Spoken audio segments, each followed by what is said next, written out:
Hi అండి. Welcome to Anu family Telugu traveller. ఇప్పుడు నేను మీకు ఈ వీడియోలో చూపించబోతున్న ఆలయం 200 సంవత్సరాలు పైబడి నిత్య ధూపదీప నైవేద్యములతో విరాజిల్లుతూ భక్తులందరకు ఎటువంటి విఘ్నములు లేకుండా చల్లగా కాపాడుతున్న స్వయంభూ శ్రీ కార్యసిద్ధి వినాయక స్వామివారి ఆలయం. మన ఆంధ్రప్రదేశ్లో రెండు స్వయంభూ వినాయక స్వామివారి ఆలయాలు ఉన్నాయండి. అందులో ఇది ఒకటి. ఈ ఆలయం ఎక్కడ ఉంది, అలాగే ఈ ఆలయానికి ఏ విధంగా చేరుకోవాలి, ఈ ఆలయం యొక్క చరిత్ర అన్నీ నేను మీకు డీటెయిల్గా చెప్తాను. స్కిప్ చేయకుండా చివరి వరకు చూడండి. ఆంధ్రప్రదేశ్లో రెండు స్వయంభూ వినాయక స్వామి వారి ఆలయాలు ఉన్నాయి. ఒకటి చిత్తూరు జిల్లా కాణిపాకం, రెండవది అనకాపల్లి జిల్లా చోడవరం. ఇప్పుడు మీరు చూస్తున్నది అనకాపల్లి జిల్లా చోడవరంలో ఉన్న కార్యసిద్ధి వినాయక స్వామి వారి ఆలయం. ఈ టెంపుల్కి నియరెస్ట్ రైల్వే స్టేషన్ అనకాపల్లి అండి. అనకాపల్లి నుండి చోడవరం ఈ టెంపుల్కి వెళ్ళాలంటే 20 కిలోమీటర్స్ డిస్టెన్స్లో ఉంది. మనకి 30 to 40 మినిట్స్ జర్నీ పడుతుంది.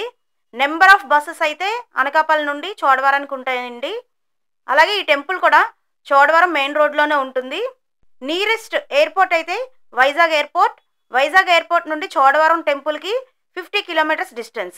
చోడవరంలో ఈ స్వామిని పూర్వకాలంలో గొల్లలు కనుగొని గ్రామస్తులకు తెలియపరచగా విఘ్నేశ్వరుని పోలికలతో ఉన్న ఈ రాతిశిలను భూమిలో నుంచి వెలసినదని గ్రహించి అతి పురాతన శివాలయంలో ప్రతిష్ఠింపతలచి త్రవ్వి చూడగా ఎంత దూరం త్రవ్వినా స్వామి యొక్క తొండం చివర కనిపించలేదని, తొండం చివరికై త్రవ్విన ప్రాంతమును పూర్వీకులు ఎనుగుబోదే అని పిలిచెడువారని, ఆ బోధే ప్రస్తుతం పాత చెరువుగా పిలువబడుతున్నదని పెద్దలు చెప్పిరి. ప్రస్తుతం ఈ స్వామి యొక్క తొండం భూమిలో ఉన్నదని భక్తుల నమ్మకం. అత్యంత మహిమానిత్వుడైన ఈ స్వామిని దర్శించి వెళ్ళినచో భక్తుల ప్రతి ప్రయత్నం విజయవంతం అవుతుందని భక్తుల సంపూర్ణ నమ్మకం. పురాతనమైన ఈ దేవాలయాన్ని 1956వ సంవత్సరంలో కీర్తిశేషులు శ్రీ డాక్టర్ చండూరి వెంకన్న పంతులు గారు మరియు కీర్తిశేషులు కొండమంచిలి చలపతిరావు గారి అర్చకత్వ నిర్వహణలో మహాసంప్రోక్షణ జరిపి నిత్య ఆరాధన మరియు నవరాత్రి ఉత్సవములు ప్రారంభించిరి. 1975వ సంవత్సరము నుండి ధర్మకర్తల మండలికి సౌకర్యములతో దేవాలయమంతా సర్వాంగ సుందరంగా నిర్మాణములు చేసి నవరాత్రి ఉత్సవములు, పర్వదిన ఉత్సవములు నిర్వహిస్తూ ప్రతి నెల 1వ ఆదివారం అన్నదానం నిర్వహిస్తూ దేవాలయంలో ఉత్సవ కార్యక్రమాలు చేపట్టి ప్రసిద్ధ పుణ్యక్షేత్రముగా విరాజిల్లుతున్నట్లుగా చేయు సంకల్పంతో కృషి చేస్తున్నారు. ఈ దేవస్థానం దేవాదాయ ధర్మాదాయ శాఖ వారి ఆధీనంలో కొండమంచిలి వంశీయుల అర్చకత్వ నిర్వహణలో దేవస్థానం ధర్మకర్తల ఆధ్వర్యంలో శ్రీ బాలగణపతి సంఘం వారి సంపూర్ణ సహాయ సహకారాలతో దేవాలయ నిర్వహణ జరుగుచున్నది.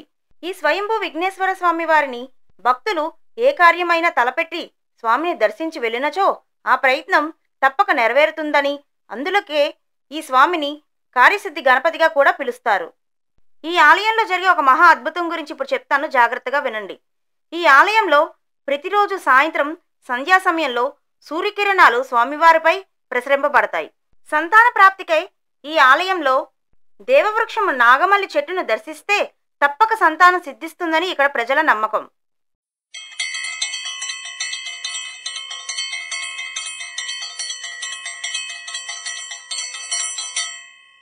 ఆలయం చుట్టూ ఏ విధంగా ఉంటుందో నేను మీకు ఇప్పుడు మొత్తం చూపించానండి. మనం ఇప్పుడు గర్భగుడిలోకి వెళ్ళి స్వామివారిని దర్శించుకుందాం. గర్భగుడిలో ఉన్న స్వయంభూ శ్రీ విఘ్నేశ్వర స్వామివారు, అలాగే కార్యసిద్ధి గణపతిగా కూడా పిలుస్తారు.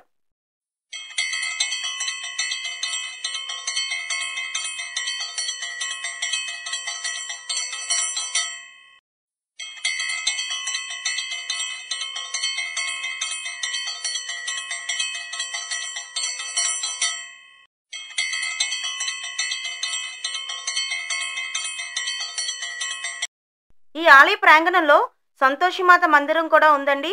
సంతోషిమాతను చూపిస్తున్నాను, అందరూ దర్శించుకోండి.